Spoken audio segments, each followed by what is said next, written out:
Bonjour. Je sais que tu lances ce nouvel épisode en étant déjà de bonne humeur, même si tu attends quand même de moi un certain niveau de sourire, ou au moins souffler par le nez. Alors merci de prendre ce temps pour toi. Surtout à celles et ceux qui, comme moi, ne sauraient pas bien expliquer le mot loggia. Au cours de cette pratique... Ouais, après tu rotes le boursin, c'est ça qui est chiant. Ah oui. Au cours de cette pratique, nous ne nous risquerons pas à convertir des miles en kilomètres. Pas plus que des Fahrenheit en Celsius ou des roubles en dinars. Il n'y aura pas non plus de conversion de JPEG en PNG, de protestants en bouddhiste ou de centimètres en pieds. Déjà parce que c'est dégueulasse de compter en pieds, d'ailleurs, parce qu'on peut pas s'empêcher de visualiser un bon gros pioc bien anglais, pas manucuré là, qui chausserait du 47 chez nous et du 12 chez eux, rapport à la conversion de la pointure justement.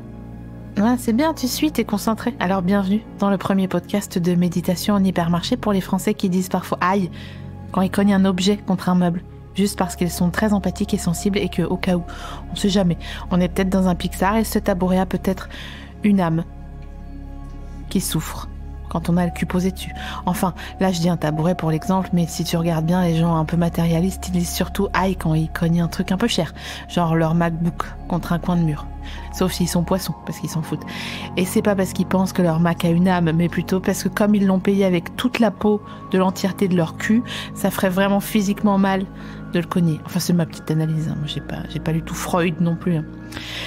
Ceci étant dit, tu as des courses à faire et il s'agirait de se bouger un petit peu parce que je peux t'assurer que la mission qui va t'occuper le temps de cette pratique est du genre à faire partir les grosses courses en sucette. Et on fait pas gaffe et l'heure du repas, elle passe et on se retrouve à manger un croque-monsieur tiède garni de béchamel, oui, la béchamel, à 14h30 à la Micaline, galerie marchande pour éviter la fringale.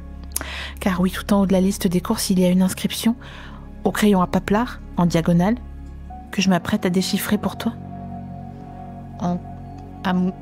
Ampoule plate. Un ampoule plate, lampadaire salon. Néon cuisine x2. C'est précis.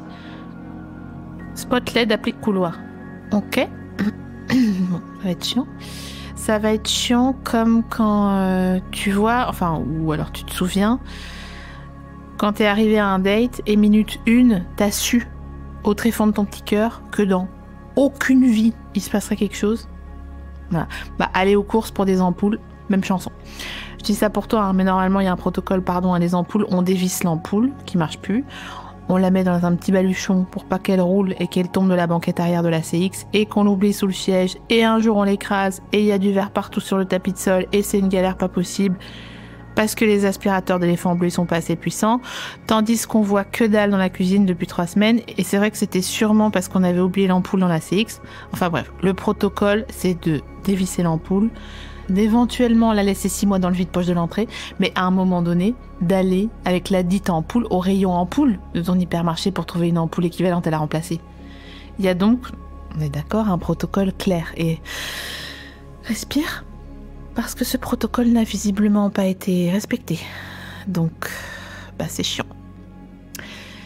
C'est chiant parce que quelqu'un qui t'est proche au point de griffonner au crayon sur ta liste de courses à toi, ça c'est pas le kidam dans la rue qui le ferait, t'as refourgué cette mission sans avoir l'air de culpabiliser d'ailleurs. Genre déjà que tu fais tes œufs mollets dans la pénombre depuis 3 semaines, mais en plus tu dois te taper les grosses courses. Certi de cette mission-là, vraiment pas clair. C'est quoi ampoule plate, je t'en supplie? Ampoule plate? Je sais pas. Et donc te voilà planté devant 25 mètres de linéaire acculé par les culots à visser et les culots baïonnettes, les halogènes à incandescence, les incandescentes classiques, les fluos compacts, basse conso. Ça parle en watts. Ça parle en lumens, en volts, en hertz, en tout ce que tu veux, mais pas en français à mes yeux. T'inquiète pas qu'il y a un Nutri-Score énergétique au dos des boîtes et des codes pas clairs pour t'aider à distinguer 2 modèles absolument identiques au cas où, ou par hasard tu avais le code en question sur ta putain de liste de courses. Mais non. Alors tu souffles, doucement, parce que sur ta liste il est écrit ampoule plate, lampadaire salon, et que apparemment tu te trouves donc dans un escape game. Aider.ieuc ici comme on a de l'affection pour les escape games. Non, pas. Tu souffles et tu visualises. Le lampadaire du salon acheté il y a 6 ans déjà, chez Casto. Et tu tentes de te souvenir à quoi ressemble l'ampoule. C'est quoi d'ailleurs une ampoule plate? Un terme technique ou juste une description aussi arbitraire et approximative qu'elle en a l'air? Écrite comme ça, au crayon, sur ta liste en diagonale, je le rappelle. Le problème ici, au milieu de ton hypermarché mental, c'est que tu ne peux pas compter sur un Ludovic en gilet sans manches pour te conseiller sur un ton paternaliste et désagréable. Les Ludovic en gilet sans manches sont soit caristes, et donc en train de manutentionner des machins en réserve, soit elles ont l'intérieur des lèvres sèches et marron à cause des 3 cafés qu'ils ont bu cet après-midi. Et même s'il en passait un, il va faire style je m'arrête sur ton problème, mais il va dire comme toi. Car dans son quartier, on l'appelle grande lampe tellement il est malin. Bah, il n'y a pas de référence, hein, il me faut soit le modèle, soit une référence. Hein. Et à part Murder on the Dance Floor, à ce moment-là, il n'y a rien qui te vient en tête comme référence. Te voilà donc solo, avec ton énigme griffonnée. Alors tu passes à la suite. Les néons x2 pour la cuisine. Ça, tu vois. À peu près. À peu près, t'es pas à ton premier rodéo sur les néons de la cuisine. C'est déjà toi qui les avais changés la dernière fois. T'étais venu avec le tube à l'époque pour comparer la taille. T'avais pas trop eu de mal. C'était celui-là. Non, pas sûr en fait. Non, mais si. Non, ça peut être que ça. Tube LED bien blanc là, même si ça fout une ambiance d'hôpital. Au moins, tu vois quelque chose quand t'éminces tes oignons. D'ailleurs, fun fact. Ton hypermarché est justement éclairé lui-même par des tubes que tu viens de mettre dans ton caddie, délicatement. Alors je te pose la question. Que se passe-t-il quand les néons qui palpitent au-dessus de toi finissent par rendre l'âme?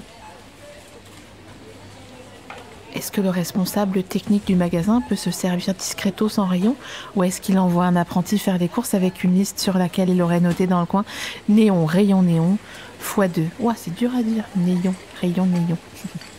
Et l'apprenti de devoir monter s'il trouve, et ça c'est pas acté parce que envoie un bonhomme chercher un truc dans un magasin, il te revient avec 2 pur sang, une haleine de vin d'honneur mais pas les courses, de devoir monter donc sur le palan du monte-charge, sans baudrier bien sûr, hein, pour aller jusqu'aux 5 mètres de la fêtière et dévisser lentement les 2 extrémités du tube pour les changer. Et ben dites donc, c'était pas dans sa fiche de poste, hein, cette épreuve de Fear Factor il me semble.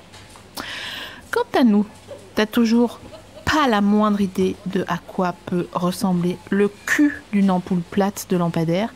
Alors tu essayes de t'occuper des ampoules pour l'applique du couloir. Car le cerveau a besoin de maîtriser. Là, tu visualises bien les petits spots parce que l'autre jour, tu étais au téléphone dans le couloir avec ta mère qui avait plein de trucs à te raconter. Et toi, tu grattais du bout de l'ongle l'ampoule éteinte dont la texture légèrement abrasive faisait sous ton doigt. Comme quand on enlève un semi-permanent et que l'ongle est abîmé. Et donc là, tu as face à toi le choix entre une douzaine de spots LED identiques qui font tous sous le doigt. Comme quand on enlève du semi-permanent. Mais évidemment, t'as pas la moindre idée de s'il te faut un culot GU 10 ou MR 16, ni s'il vaut mieux partir sur 3 watts, 4 watts, 5 watts, 6 watts, ou bien même, attention, 6 watts et demi. Ok, respire, Giroud, respire. Contrairement à un escape game, ta présence dans le rayon ampoule de ton hyper intérieur n'est pas limitée dans le temps. Tu peux, sans problème, passer une vie ou deux à comparer les modèles en checkant les tout petits caractères et à t'imprégner de la variété de chaleurs lumineuses qui te sont offertes. Tu as tout ton temps. Votre supermarché est en train de fermer ses portes. Merci de vous rapprocher des caisses. Ah, alors non, pardon, ton temps était limité. Non, excuse-moi. Mais oui, c'est vrai. Crois-le ou non, ton hyper intérieur a aussi ses horaires d'ouverture. Le personnel est syndiqué. On plaisante pas avec ça. L'ouverture le dimanche, ça a déjà foutu un foin. On va pas commencer à faire des nocturnes. Non, mais c'est vrai. Tu te trouves donc maintenant dans un hypermarché éteint. Mais ça n'est pas grave. Tu connais bien l'endroit. Tu es dans ta safe place. Tu es chez toi.